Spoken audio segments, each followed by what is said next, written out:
both. He's crooked. Okay, wait. We'll do a poll. We'll go Sleepy first, and then we'll go crooked. Which is a better name for Joe Biden? Sleepy Joe or Crooked Joe?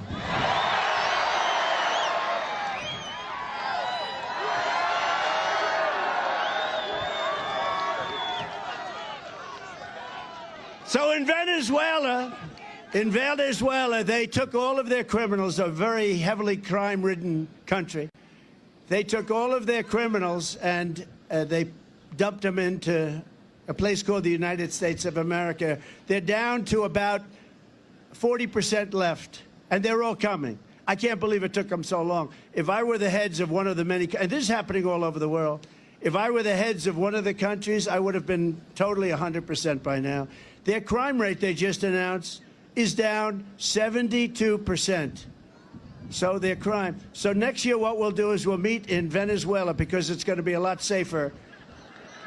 Unless one thing happens, unless you make me president, in which case we'll be very safe.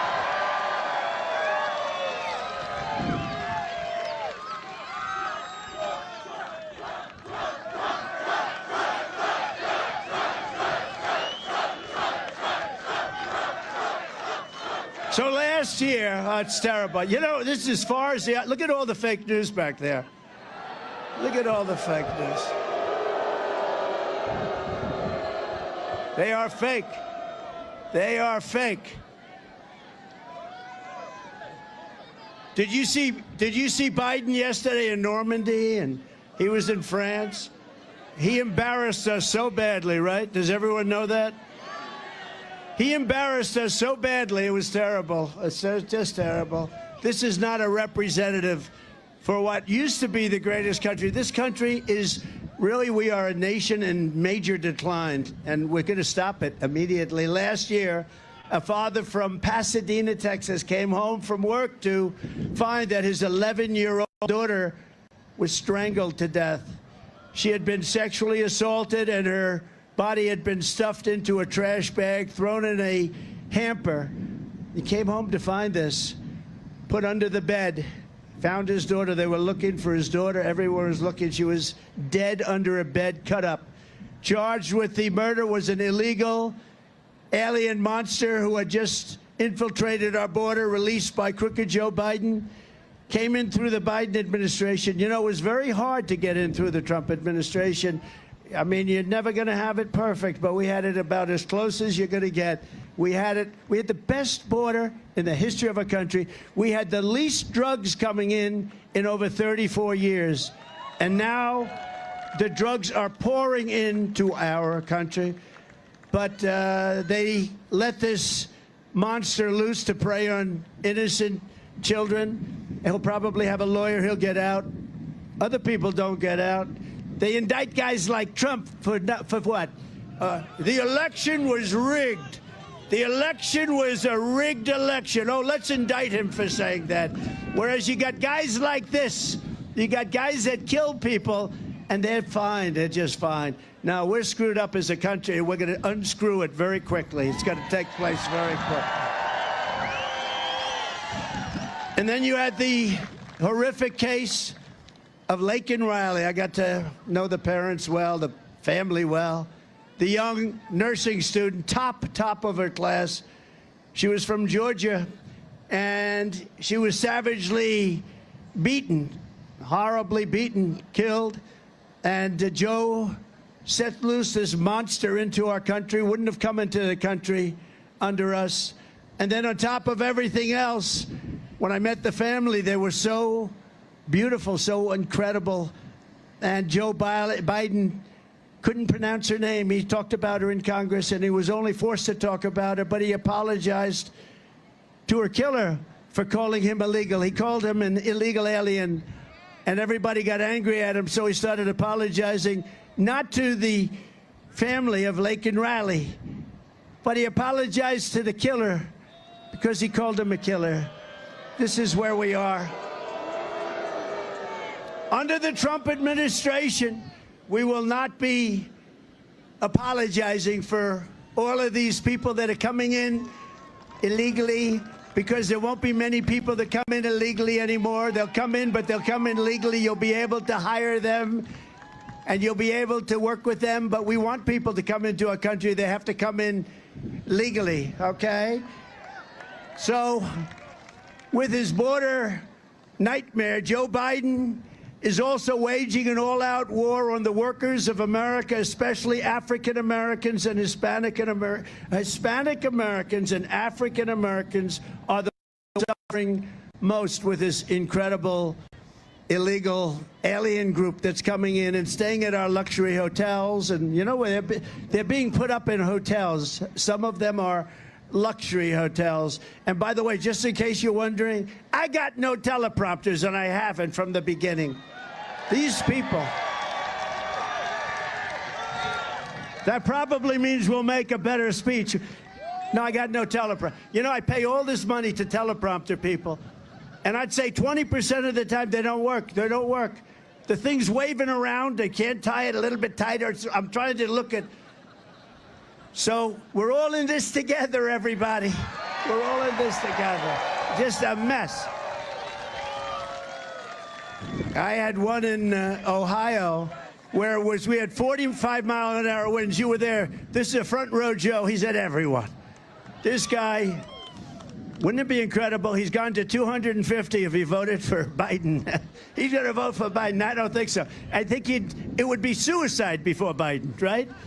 And then we have the wall. We call him the human wall. He's been here so much. And these are great Americans, you know.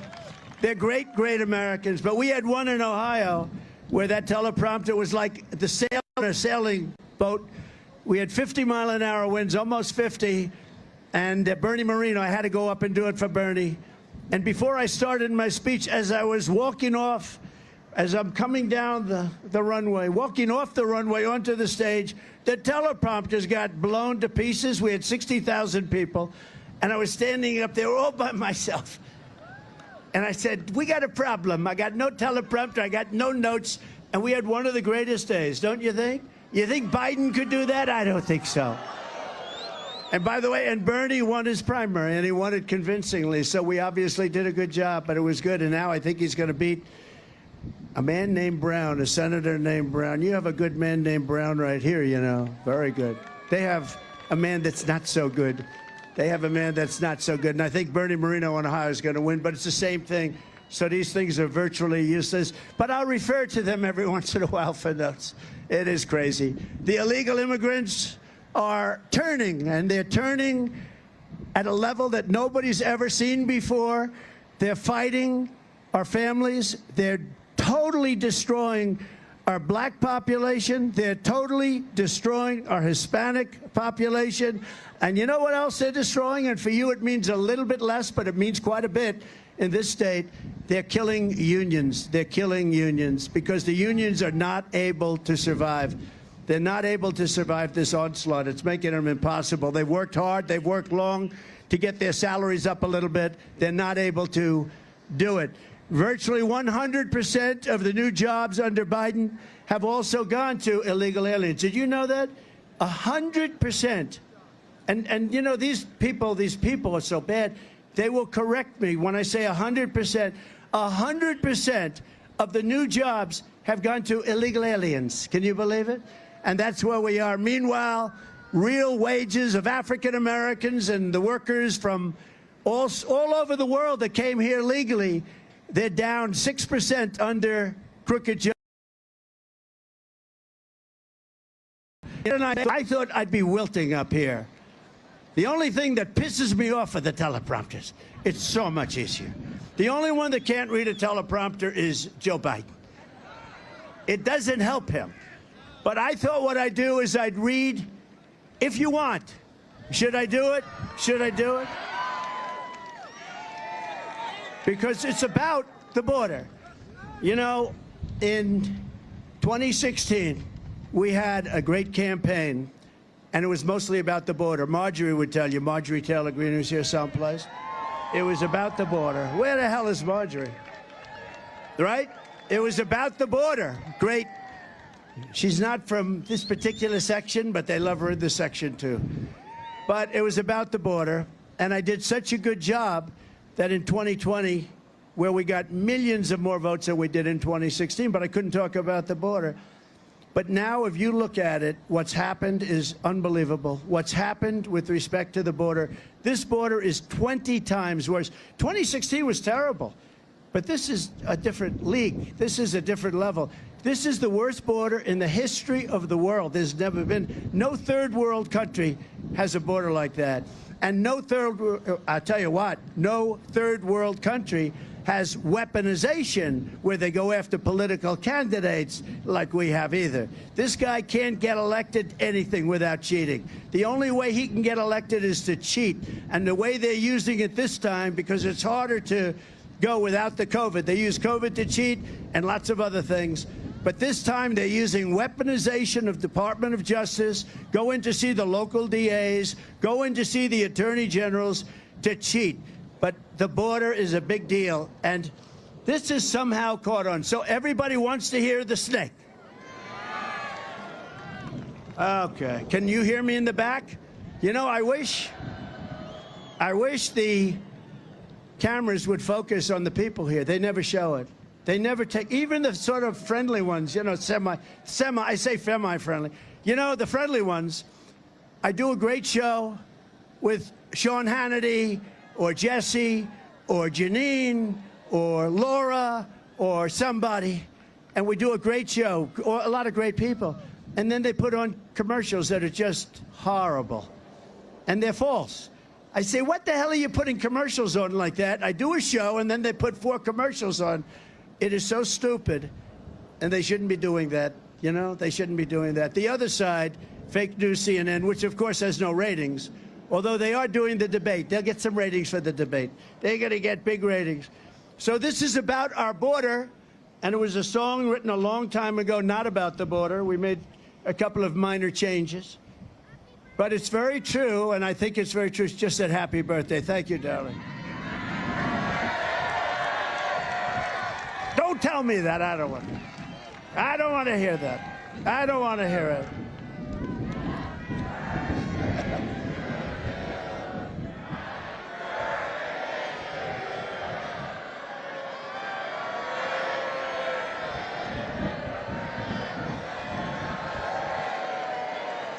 Thank you. I wish. Thank you. You know, there's a certain point at which you don't want to hear happy birthday. You just want to pretend the day doesn't exist. But anyway, but there's still a big difference, you know, there's still a big difference. It's long, long way. My father lived a long time, my mother lived a long time, and they were happy and they were great. So maybe we're going to live a long time, I hope so. But we're going to turn this country around. We're going to turn it around really fast. We're going to do the things that you've wanted to do. We're going to bring it back to 4 years ago and do even more. You know, people are saying to themselves, were we better off 4 years ago or are we better off now? And it wasn't even close. We had the greatest economy in history. What we did in taxes, nobody's ever done. Even Ronald Reagan gave a big tax cut. We gave the biggest tax cut in history, the biggest regulatory cut. Nobody did what we did, and everybody was happy. And now they see this person in that he doesn't know he's alive. He doesn't know he's alive. I mean, I watched him yesterday with Macron. Macron's a sharp guy. You know, he's for France, right? He's for France. We're for this. And Biden doesn't even know where the hell he is. And especially in one particular instance, that was not good yesterday. And I believe that happened, okay? And he makes up stories. He said something about me that I stood over the graves of soldiers. Nobody loves the military more than me, nobody. Nobody respects it. And nobody's treated it better. Nobody's done as much for the military as I have. But he said I stood over graves of soldiers, and I said, these people are suckers and losers. Think dead soldiers from World War I. I said, this was a made-up deal from a magazine that's failing, Financial Disaster, by a guy that is a horrible radical left lunatic named Goldberg. They made up a story that I said this, and they put it out, and it's been going around for 3 years. And it's just like Russia, Russia, Russia, Ukraine, Ukraine, Ukraine, 51 intelligence agents, that phony story, remember? The laptop is from Russia, they said. And they should be prosecuted for what they did. Okay, they should be prosecuted. Let's see what happens. But can you imagine? And now they took an ad using, they know it's phony, they know it's false, and now they took an ad using it. These are sick people, and I hope the military revolts at the voting booth and just says, we're not going to take it. They can say anything. They're a party of misinformation, disinformation, cheating on elections, open borders, high interest rates, and high taxes. That's all. And you can't get elected like that. So they make up stories, disinformation, a story like that. Think of it from a practical standpoint. I'm standing there with generals and military people in a cemetery. And I look at them, I say, these people are suckers and losers. Now, think of it. Unless you're a psycho or a crazy person or a very stupid person, who would say that anyway? But who would say it to military people, with military? Because as President of the United States, I would say if I made that statement, if I have generals here, if I have it, I would imagine that most of them would end up in a major fist fight with the president, okay? And you know what? I would have said it was okay in that one instance. They made up a story. They just, out of thin air, just like a lot of the fake stories are made up by these people, because they're among the most dishonest people in the country, the fake news. They're dishonest people. So they made up this story, and they go with it like I said it. And you know what? Some people believe it because they believe it. You know, they hear it from these people. They believe it. It's a shame. It's a shame you can get away with it. But we have to talk. If we don't talk about it, this happened 3 years ago. And my geniuses said, oh, sir, don't mention it because nobody believes. But it just never goes away. I got to mention it. I don't like mentioning it. But for me to say suckers and losers about people that died in World War I in front of military people, it's not a possibility you could say a thing like that. So it's a shame. It's a shame. That's why we have to win. We have to bring our country back from this horrible abyss because we're doing really badly. And this is one of the reasons why. So this is entitled, The Snake. On her way to work one morning, down the path along the lake, a tender-hearted woman saw a poor, half-frozen snake. His pretty colored skin had been all frosted with the dew. Poor thing, she cried, I'll take you in and I'll take care of you. Take me in, O tender woman, take me in for heaven's sake. Take me in, O tender woman, sighed the vicious snake. She wrapped him up all cozy in a comforter of silk and laid him by her fireside with some honey and some milk. She hurried home from work that night. As soon as she arrived, she found the pretty snake she'd taken in had been revived. Take me in, O tender woman, take me in for heaven's sake. Take me in, O tender woman, sighed the vicious snake. She clutched him to her bosom. You're so beautiful, she cried. But if I hadn't brought you in by now, you truly would have died. She stroked his pretty skin again and kissed and held him tight. But instead of saying, thank you, ma'am, the snake gave her a vicious bite. Bite, vicious bite. Take me in, O tender woman, take me in for heaven's sake. Take me in, O tender woman, sighed the vicious snake. I saved you, cried the woman, and you're so tender and so nice.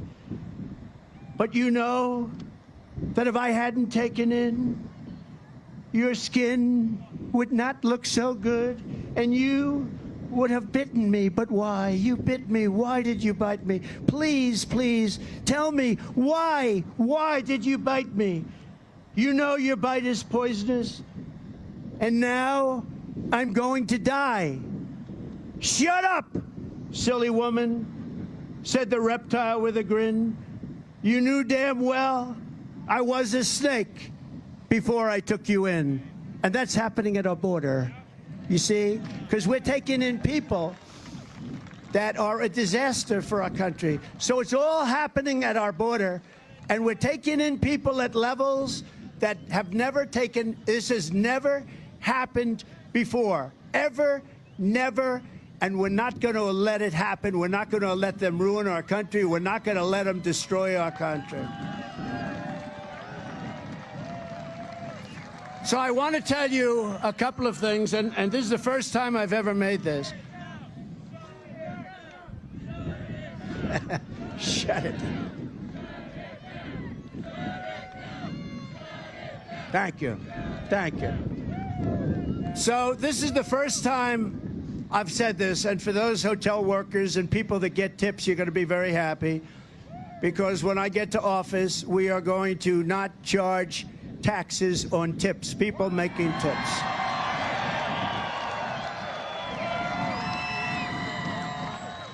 We're not going to do it, and we're going to do that right away, first thing in office, because it's been a point of contention for years and years and years, and you do a great job of service, you take care of people, and I think it's going to be something that really is deserved. More importantly, popular or unpopular. I do some unpopular things, too, if it's right for the country. I do what's right.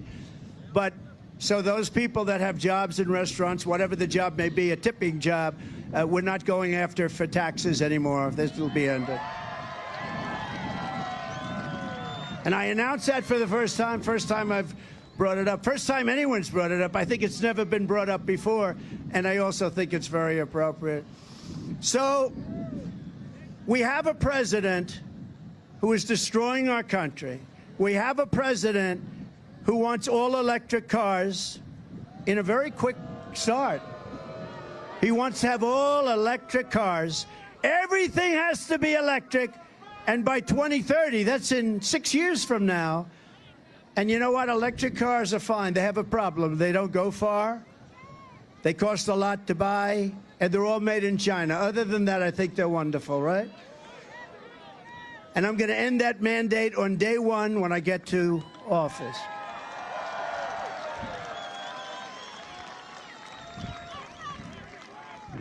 I met with the truckers over the weekend.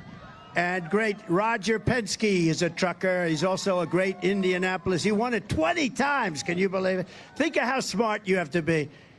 Japan, Germany, all these nations, they spend billions and billions of dollars trying to win the Indianapolis 500. And Roger Penske's won it. He just won it again. He's won it 20 times. Think, that's the kind of brain power we need. That's what we want in our military. And we have people like that. A lot of them are shut out because they're woke. The woke stuff will be gone within a period of 24 hours, I can tell you. And go out and buy Pete Hegseth's book, because he tells you about it better than anybody. Pete Hegseth, he wrote a book. He tells you about the woke military. But I will tell you, we defeated ISIS, and they weren't woke. They weren't woke. We have great generals. We have not the guys on television. We have great generals. We defeated ISIS in a record time. It was going to take 5 years. They thought it would. I remember in Washington, sure, it'll take 5 years. I went to Iraq. I met with the generals. I met a General Raisin Kane. His name was Raisin. His first name was Daniel Kane. They called me Raisin. I said, you mean your name's Raisin Kane? I love that. I love you. I've been looking for you. Anyway, long story. You've heard the story. But we knocked him out in 5 weeks. It was supposed to take 5 years. He said, we'll hit him from the left, we'll hit him from the right, we'll hit him underneath and on top, we'll hit him. They won't know what the hell happened, sir. How long will it take? 4 weeks. Maybe you'll have time left over. I said, how come they tell me in Washington 5 years? Because they don't know how to fight, sir. They don't know how to fight. We have a great military.